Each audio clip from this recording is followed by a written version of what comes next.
Ayun ang ating mga munting gulay. Magtinola kasi ako ngayon ng manok. So, kuha tayo ng more gulay sa garden.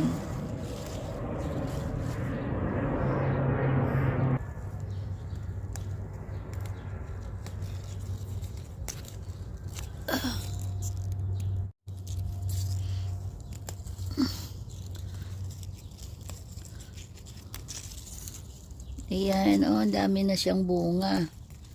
Ah, diba? Lumalaki na, oh. Ating sili. Tsaka mayroon na rin dito yung more atsal or pepper. So, nagbubunga pa more. So, yan, dagyan natin. The more, tanggalin natin yung mga dahon-dahon. The more siya magkaroon ng mga bulaklak at bunga, di ba? So, ayan. Malaki na siya.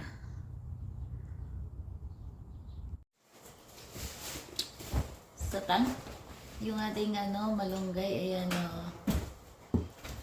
Harvest tayo ng konting yung sa ating garden. So, magtinola si Atining ng manok. At ito yung ating dahon ng sili. Diba? Sayang naman ito. So, ito yung na-harvest natin kanina. Ang dami na ng gulay sa garden. So, yung lahat. Of course, yung ating tanglad, diba? Tinabangan ko na yung aking tanglad. Yung ating tanglad sa garden. So, hinugasan ko na to lahat. So, ang kulang na lang lutuin. Kaya, ayun. Nakatuwa. Promise. Tapos, yung bok choy natin. Kuha tayo ng mga bok choy. Yan, dami natin nakuha. Diba, ilang beses na ako naka-harvest doon. O si nanay dear. Ayun. Ayan o, diba? So, ayan. Abangan sa ating luto na tinulang manok. Bye!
So, yun. After 2,000 years, luto na yung ating chicken. No? So, pwede na natin ilagay yung ating mga gulay. Gulay from the garden. Ayan. Yan. Halo-halo lang yan. Hindi naman mag-aaway yan sa kaldero. May bok choy, may siling, dahon, at of course yung ating konting na harvest na malunggay. Ayan, luto na. Takpan lang natin ng sandali at patayin na rin natin yung apoy.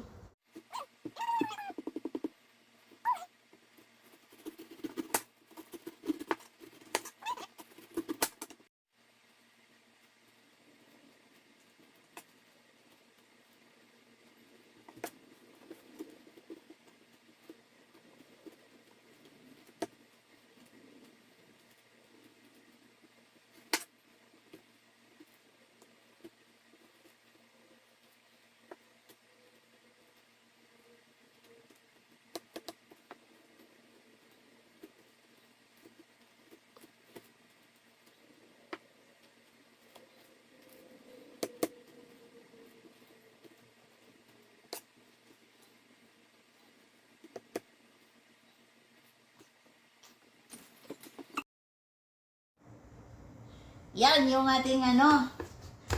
Mayroon tayong fresh pineapple, apple, at yung mangga. At ngayon, lagay natin ng corn. Yan, corn. At lagyan natin ng ice.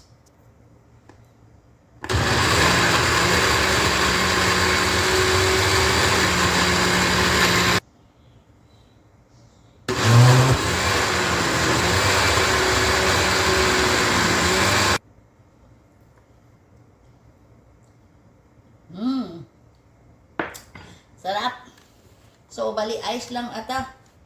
Fresh lahat ito. Walang halong kung ano-ano. Walang gatas. Oh.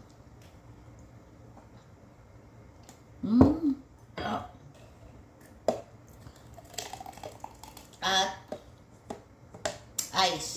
Yun lang po. Thank you for watching. Bye.